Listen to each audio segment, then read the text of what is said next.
Bab 1. Urgensi manajemen pembelajaran untuk anak berkesulitan belajar. Siswa berkesulitan belajar merupakan salah satu bagian dari siswa berkebutuhan khusus. Menurut National Advisory Committee on Handicapped Children (WON) 2004, berkesulitan belajar khusus adalah kelainan dalam satu atau lebih dari proses psikologis dasar yang terlibat dalam pemahaman atau penggunaan bahasa, lisan, atau tulisan, yang dapat mewujudkan pada ketidakmampuan untuk mendengarkan, berpikir, berbicara, membaca, menulis, mengeja, atau melakukan perhitungan matematis. Guru yang profesional dalam mengajar harus memiliki 4 kompetensi mengajar, yaitu 1. Kompetensi pedagogis, kedua adalah kompetensi profesional, ketiga adalah kompetensi kepribadian, keempat adalah kompetensi sosial. Bab 2. Anak berkesulitan belajar. Anak berkesulitan belajar disebabkan oleh disfungsi saraf pusat dan dapat terjadi sepanjang rentang hidup. Akibatnya adalah ketidakmampuan dalam membaca, menulis, dan berhitung, tetapi bukan karena disebabkan oleh gangguan penglihatan, pendengaran, gangguan intelektual, emosional, budaya, dan ekonomi. B. Klasifikasi dan karakteristik anak berkesulitan belajar.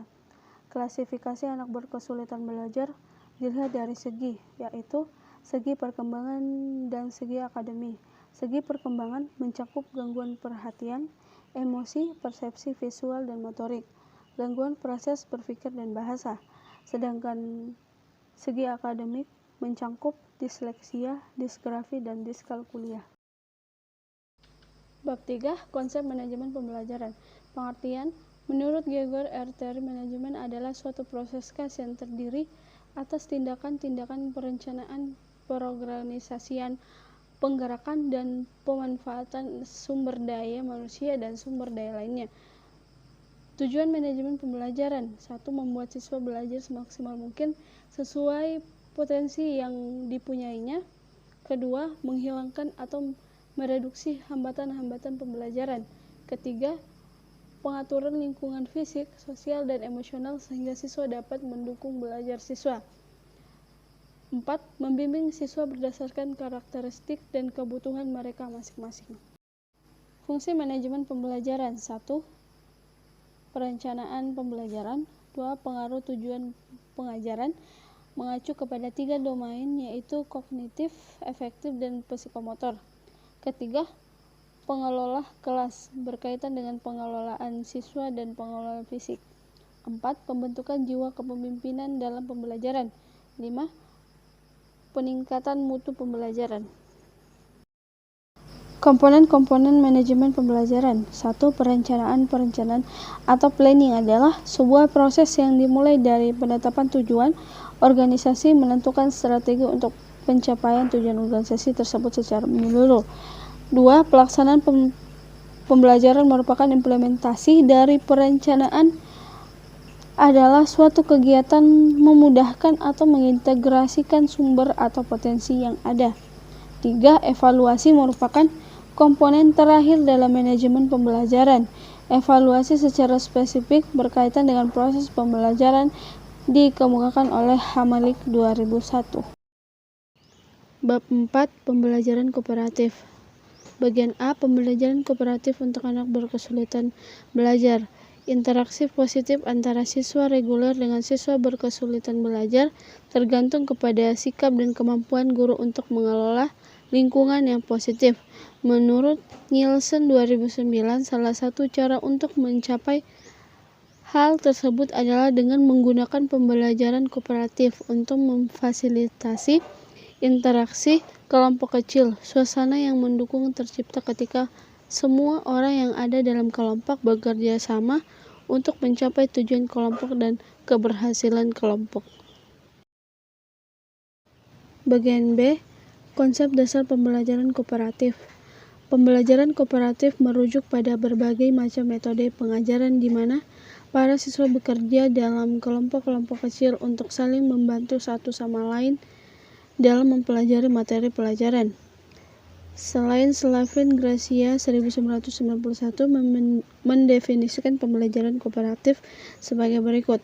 Pembelajaran kooperatif adalah strategi belajar aktif. Kelas tampak seperti mesin belajar, dan siswa termasuk aktivitas belajar mereka sebagai bahan bakar yang menggerakkan mesin.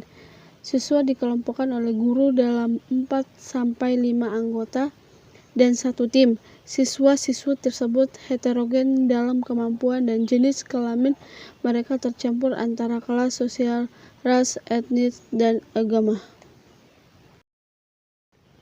Bagian C ada elemen-elemen pembelajaran kooperatif.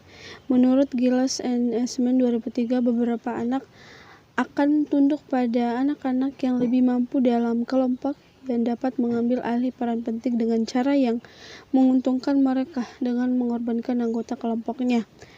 Ada elemen-elemen penting dalam pelaksanaan pembelajaran kooperatif, yaitu positive interdependence atau saling ketergantungan yang positif. 2. Ada interaksi tatap muka yang meningkat. 3. Individual accountability atau pertanggungjawaban individu.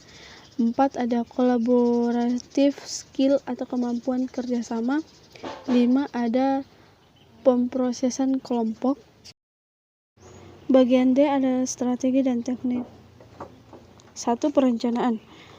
Sebelum menyusun materi pembentukan kelompok dan menyusun panduan-panduannya, perlu diketahui oleh guru bahwa di dalam kelas terdapat anak berkesulitan belajar yang bersama-sama. Oleh karena itu, perlu kerjasama dengan guru khusus dalam menyusun pembelajaran kelompok di kelas. Ada materi.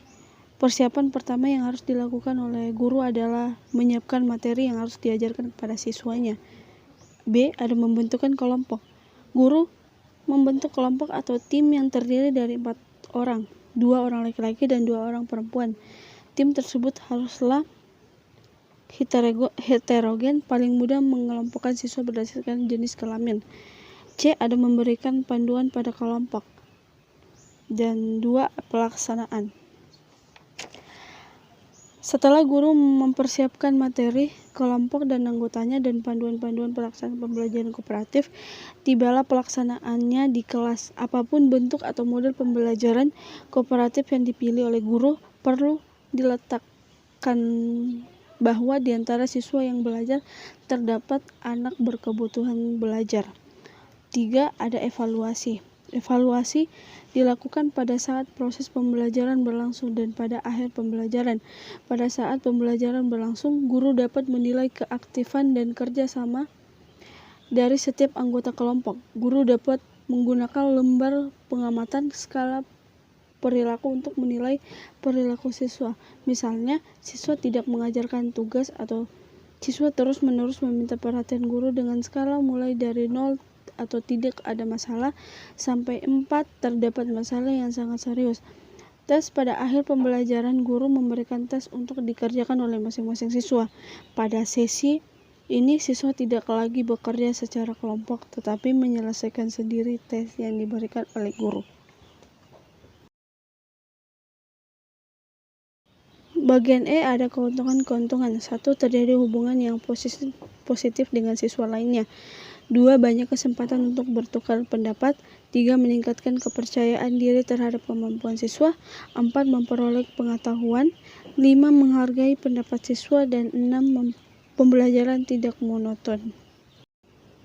Bagian F ada tantangan-tantangan. Seperti halnya dengan metode-metode pembelajaran yang lain, pelaksanaan pembelajaran kooperatif juga mempunyai tantangan-tantangan yang sebenarnya harus diminimalkan.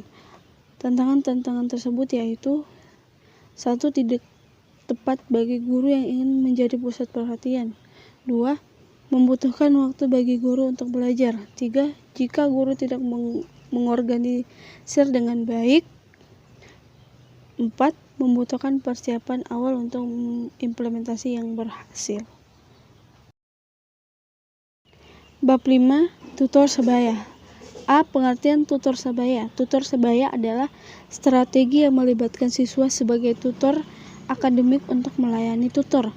Tute adalah siswa yang mendapatkan layanan tutor sebaya. Biasanya siswa dengan kinerja tinggi dipasangkan dengan siswa berprestasi rendah dalam hal akademik maupun perilaku. Hot and Walker 2012. B. Ada model tutorial sebaya. 1. Kelas Sweden per Tutoring atau CWPT. 2 ada Cross AG per Tutoring. 3 ada per Assistant Learning Strategies atau PALS. 4 ada Reciprocal per Tutorial RPT. 5 ada SOM Egg per Tutoring. Bagian C ada strategi dan teknik. 1. Perencanaan. Ada 5 langkah penting bagi guru untuk merencanakan dan melaksanakan program. Bagian A, memilih pasangan tutor dan tujuan program. Bagian B, mendesain kurikulum untuk keperluan tutor. C, melatih tutor. D, memotivasi program. E, evaluasi. 2 adalah pelaksanaan. Selain mempersiapkan dan memilih serta melatih tutor dengan baik, langkah selanjutnya adalah pelaksanaan. Teknik pelaksanaan tutor sebaya adalah sebagai berikut. A. Jadilah positif, jangan negatif. B. Bersikap sopan dan bijaksana. C. Gunakan humor untuk membuat pembelajaran menyenangkan. D. Bersabarlah. E. Memberikan pujian akan mendorong tute untuk melanjutkan pembelajaran. F. Jadilah fleksibel. G. Pastikan setiap pembelajaran tidak hanya berisi pekerjaan menantang untuk tute. H. Tute harus mengerti apa yang harus dilakukan. I. Biarkan dia berpartisipasi, tidak hanya mendengarkan. J. Anda membimbing tute untuk belajar mandiri. K. Tinjau kembali retensi. L. Selalu waspada terhadap masalah yang perlu mendapat perhatian khusus seperti kesulitan mendengar atau visual. Bagian D, hal-hal yang perlu dipertimbangkan dalam pelaksanaan tutor sebaya. Hal-hal yang perlu dipertimbangkan dalam melaksanakan tutor sebaya untuk membantu anak berkesulitan belajar adalah 1. Buatlah suasana rotasi tutor. Rotasi tutor penting untuk membuat anak tidak jenuh dengan pasangannya, namun demikian persyaratan menjadi tutor tetap menjadi pertimbangan utama. 2. Berikan kesempatan kepada anak berkesulitan belajar menjadi tutor jika pada mata pelajaran lain memiliki kemampuan tinggi. 3. Dalam proses pembelajaran tutor lebih dahulu menyelesaikan tugas baru kemudian membantu tute. 4. Pengawasan dan bimbingan diberikan oleh guru jika memang dibutuhkan dengan memberikan umpan balik. 5. Buatlah perencanaan sebelumnya untuk mendapatkan hasil tutoring baik, maka guru perlu merencanakan sebelumnya. 6. Pasanganlah tutor dan tute dengan hati-hati. 7. Ubahlah pasangan secara periodik berdasarkan pertimbangan-pertimbangan tertentu. 8. Berilah penghargaan kepada pasangan yang baik. 9. Dukung ABB menjadi tutor. 10. Pertahankan monitoring dan evaluasi. Bagian E ada keuntungan-keuntungan. Ada beberapa keuntungan yang dapat diperoleh dari program tutoring. 1. Program tutoring sangat sesuai dengan pelaksanaan pendidikan inklusi. 2. Perhatikan secara individual, sangat sesuai dengan kebutuhan anak. 3. Jika direncanakan secara sistematis akan mengurangi beban guru. 4. Meningkatkan hubungan sosial di antara para siswa dan tanpa hambatan. 3. Ekonomis. Proses tutoring tidak membutuhkan pengeluaran dana tidak ataupun kurang membutuhkan waktu tambahan di luar jam sekolah. 6. Mudah untuk melakukan pengorganisasian tanpa materi tambahan dan sumber-sumber lainnya. 7. Mengurangi beban guru. Guru yang harus menghadapi banyak siswa dalam kelas tidak dapat memberikan perhatian secara individual kepada anak berkesulitan belajar. Oleh karena itu, melalui program tutoring ini, anak berkesulitan belajar dapat terlayani secara individual dan beban guru berkurang. 8. Terjadi peningkatan hasil belajar yang signifikan berdasarkan hasil penelitian. Berdasarkan hasil penelitian yang dilakukan oleh beberapa ahli, menunjukkan bahwa penanganan anak berkesulitan belajar dengan menerapkan program tutoring dapat membantu anak berkesulitan belajar dalam meningkatkan hasil belajarnya. Bagian F, tantangan pelaksanaan tutor sebaya. Selain keuntungan yang diperoleh dari pelaksanaan tutor sebaya, Ada beberapa hal yang menjadi tantangan dalam pelaksanaan. 1. Membutuhkan persiapan guru. 2. Karakteristik kepribadian siswa. 3. Sebaliknya, tutor kemungkinan juga memiliki karakteristik kepribadian yang mungkin membahayakan tutor. 4. Beberapa anak mungkin menghindari belajar bila guru tidak menarik perhatian mereka secara langsung. Bab 6. Pembelajaran di ruang sumber. Bagian A. Pengertian. Ruang sumber adalah ruang kelas di mana program pendidikan khusus dilaksanakan kepada siswa yang mengalami hambatan dan kesulitan belajar, termasuk siswa dalam kelas reguler tapi butuh pembelajaran khusus dan pengaturan kelompok individual atau kecil. Biasanya terdiri dari sebuah ruangan besar di gedung sekolah dengan banyak fasilitas untuk anak berkebutuhan khusus. Bagian B. Tujuan dan jenis ruang sumber. Tujuan ruang sumber adalah merencanakan, mengembangkan, dan memberikan strategi pendidikan yang memenuhi kebutuhan belajar unik dan bervariasi dari seorang siswa berkesulitan belajar, agar bisa menjadi pilihan penempatan pendidikan. Guru khusus harus menunjukkan hasil identifikasi dan asesmen kebenaran sebagai siswa berkebutuhan khusus, yaitu ketidakmampuan belajar, autisme, tunarungu, dan lain-lain, dan dinyatakan memenuhi syarat untuk mendapatkan layanan pendidikan khusus dan atau layanan terkait. Bagian C. Persiapan. Sebelum mengajar di ruang sumber, ada beberapa hal yang perlu dipersiapkan oleh guru. 1. Guru melakukan asesmen secara detail untuk melihat sejauh mana kesempatan anak. 2. Guru menyusun PPI berdasarkan hasil asesmen. 3. Setelah mendapatkan sejumlah anak, kemudian atur beberapa kelas per minggu yang harus dilayani sesuai dengan kemampuan anak. 4. Mengatur ruang sumber penempatan anak sesuai dengan kebutuhan anak. Bagian D. Pengelolaan. 1. Pembelajaran di ruang sumber dapat dilaksanakan dalam bentuk individual maupun kelompok kecil. Batasan untuk kelompok adalah jumlah siswa tidak lebih dari 6 orang, makin sedikit jumlah siswa makin baik. 2. Pengaturan tempat duduk harus dapat sehingga guru dapat mengakses semua murid.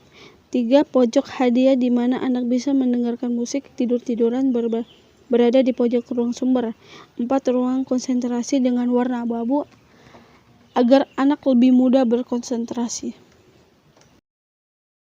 Bagian E. Pelaksanaan pengajaran di ruang sumber. Menurut MC Namara 1985, ada 2 metodologi yang umumnya digunakan dalam kegiatan dan program ruang sumber. Yang pertama didasarkan pada aspek spesifik kecacatan dan diikuti sebuah proses untuk memungkinkan pelajar memperoleh keterampilan dasar yang dibutuhkan untuk kemajuan akademis. Yang kedua didasarkan pada pemberian dukungan akademik untuk kegiatan yang dilakukan di kelas reguler. MC Namara mencatat bahwa mengajarkan keterampilan dasar semesta semaksimal mungkin menjadi fokus periode awal di ruang sumber.